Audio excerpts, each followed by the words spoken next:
अक्सर पत्नियां बहुत बार आपके मान की हानि पहुंचाने के लिए, आपको परेशान करने के लिए, आपकी निजी चीजों को सार्वजनिक कर दिया करती हैं। वो सोशल प्लेटफॉर्म्स पे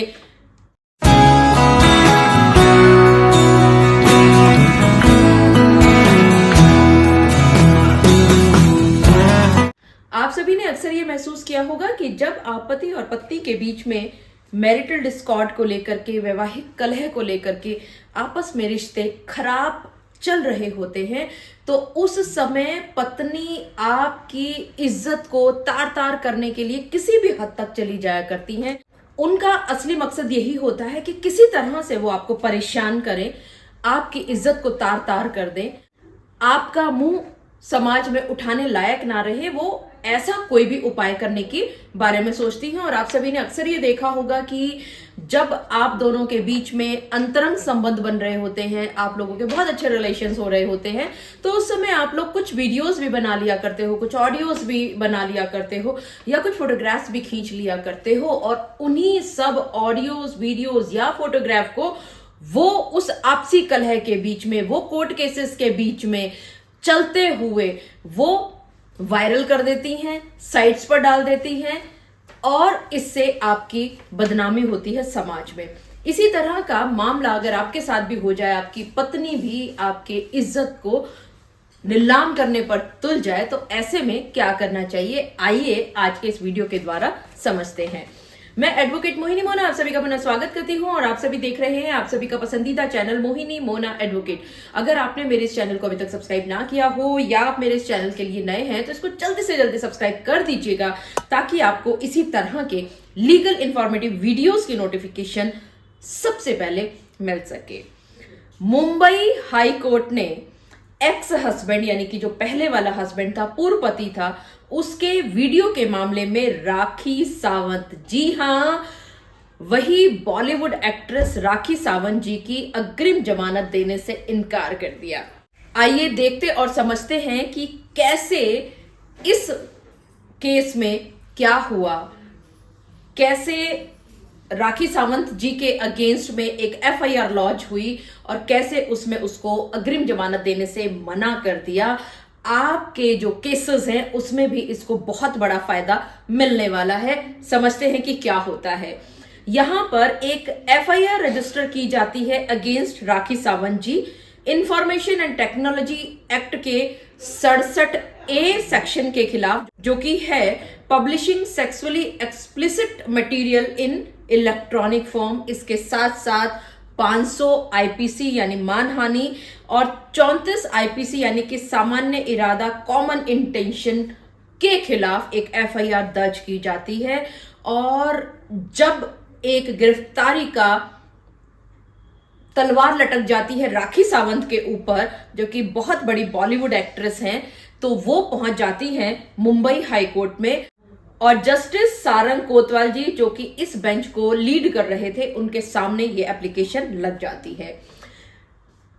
आइए पहले समझ लेते हैं कि आखिरकार हुआ क्या था। इनके हस्बैंड आदिल दुर्रानी जी हैं, और इस राखी सावंत ने अपने वकील असगर खान के जरिए एक एप्लीकेशन फाइल की अग्रिम जमानत के लिए, एंटिसिपेटरी बेल लेने के लिए। और यहां पर इनके वकील साहब का ये कहना है, या यूं कहें कि इस बॉलीवुड एक्ट्रेस का कहना है, कि बहुत ही दुर्भाग्यपूर्ण परिस्थितियों में वो फंस गई थी, यानी कि बहुत ही अनफॉर्चुनेट सर्कमस्टांसेस की वो शिकार हो गई थी। और आगे ये कहते हैं कि इस बॉलीवुड एक्ट्रेस राखी सावंत के पति दुर्रानी जी के खिलाफ पहले इन्होंने एक कंप्लेंट की थी, और उस कंप्लेंट के विरोध में ही, या प्रतिशोध की भावना से, वो ये कहते हैं कि ये एफआईआर लॉन्च की गई है। और साथ ही साथ असगर खान साहब ये जोड़ देते हैं कि राखी सावंत और रानी के बीच में वैवाहिक कलह चल रहा है, मैरिटल डिस्कॉर्ड चल रहे हैं, और जो अपमानजनक टिप्पणियां इनके पति आदिल दुर्रानी जी ने की थी, उसके बचाव में राखी सावंत ने ये किया है। और साथ ही साथ इनके वकील साहब ये कहते हैं कि ये जो वीडियो है, जो वायरल होने की बात हो रही है, डिफरेंट साइट्स पर जो वायरल हुआ है ये 5 साल पुराना है। साथ ही साथ वो ये भी कहते हैं कि इसमें खराब गुणवत्ता है, पुअर क्वालिटी है और इट इज लैकिंग क्लैरिटी, यानी कि स्पष्टता का इसमें अभाव है, यानी कि बहुत ज्यादा चीजें इसमें नहीं नजर आ रही हैं। और साथ ही साथ राखी सावंत के वकील साहब ये भी कहते हैं कि इंटेरोगेशन में प्रॉपर सहयोग है राखी सावंत जी के द्वारा। बहुत बार, यानी कि कई बार मल्टीपल अपीयरेंसेस है इनकी, ये इंटेरोगेशन ऑफिसर के सामने ये गई हैं। जबकि कोर्ट, मुंबई कोर्ट का ये कहना था, उन्होंने देखे जब डॉक्यूमेंट्स, कि इंटेरोगेशन में इनके आईओ साहब ने फोन को सरेंडर करने के लिए कहा था, जिसमें ये फेल रही हैं। इसी तरह से इस बात का विरोध करते हुए राखी सावंत के वकील साहब का ये कहना है कि ये जो फोन को सरेंडर करने की बात कही है, इसका कोई भी एक्सप्लिसिट रिक्वेस्ट नहीं था कि ये डिवाइस वहां पर सरेंडर की जाए।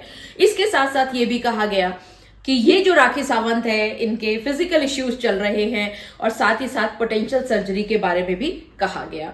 वहीं पर एपीपी साहब जो खड़े हुए थे स्टेट की तरफ से, उन्होंने इस असगर खान की सभी बातों का विरोध किया और उन्होंने ये कहा कि ये जो फोन नहीं सरेंडर कर रही थी, उसके सरेंडर ना करने का कारण सेलिब्रिटी होना वो बताती हैं। तो ये कहना गलत है कि कोई भी एक्सप्लिसिट रिक्वेस्ट नहीं थी। एक्सप्लिसिट रिक्वेस्ट तो थी, असल में इनके जो डॉक्यूमेंट्स हैं वो ये कहते हैं कि ये क्योंकि ये सेलिब्रिटी समझती है, इसलिए इन्होंने मना कर दिया कि वो अपना फोन वहां पर सरेंडर नहीं करेंगी। कोर्ट ने खैर आखिरकार दोनों पक्षों की दलील को सुना, बहुत सारे विचार विमर्श हुए, एक्सटेंसिव डेलिब्रेशन हुई और इन सब बातों को देखने के बाद, दोनों पक्षों की दलील को सुनने के बाद मुंबई हाई कोर्ट ने अग्रिम जमानत देने के खिलाफ फैसला ले लिया। यहां एक गौरतलब बात रही, आप सभी ध्यान से सुनिएगा, कि जब राखी सावंत जी के वकील साहब असगर खान जी ने यह देखा कि कोर्ट का जो रुख है वो अग्रिम जमानत देने के खिलाफ जा रहा है, तो इस कोर्ट के रवैये को देखते हुए, इस रुख को देखते हुए, इस खान साहब ने राखी सावंत जी की ये जो एंटीसिपेटरी बेल की जो एप्लीकेशन थी उसको वापस ले लिया। मुझे पूरा विश्वास है कि आप सभी को मेरे आज की इस वीडियो के माध्यम से ये बात भली भांति पता चल गई होगी कि अक्सर पत्नियां बहुत बार आपके मान की हानि पहुंचाने के लिए, आपको परेशान करने के लिए, वो आपकी निजी चीजों को सार्वजनिक कर दिया करती हैं, वो सोशल प्लेटफॉर्म्स पे लगा दिया करती हैं, वो वायरल कर दिया करती हैं व्हाट्सएप ग्रुप्स में या अन्य किसी और साइट्स के जरिए। लेकिन आप सभी को ये बात गांठ मार लेनी होगी कि अगर आपकी पत्नी भी ऐसा ही कुछ कर रही है तो आप उनके खिलाफ इंफॉर्मेशन टेक्नोलॉजी एक्ट के सेक्शन 67A, 67A, इसी तरह से आईपीसी के सेक्शन 500 यानी कि 500 डिफेमेशन और 34 आईपीसी साथ में लगाएं। और देखिए, अगर राखी सावंत भी सेलिब्रिटी होने के बावजूद अपनी अग्रिम जमानत नहीं ले पाई तो कहां आपकी पत्नी ले पाएगी। तो इस बात का ध्यान रखिए और डरिए मत, खुल करके उनके सामने ऑफेंसिव स्टेप्स लीजिए। मुझे पूरा विश्वास है कि आप सभी को मेरा आज का वीडियो भी बहुत अच्छा लगा होगा। अगर आपको मेरा आज का वीडियो भी अच्छा लगा तो इसको लाइक, शेयर और कमेंट करना ना भूलिएगा। और हाँ, अगर आप मेरे इस चैनल के लिए नए हैं तो इसको जल्दी से जल्दी सब्सक्राइब कर दीजिएगा ताकि आपको इसी तरह के लीगल इन्फॉर्मेटिव वीडियोस की नोटिफिकेशन सबसे पहले मिल सके। अपना और अपने परिवार का बहुत अच्छी तरह से ध्यान रखिएगा। Thank you, take care, bye bye.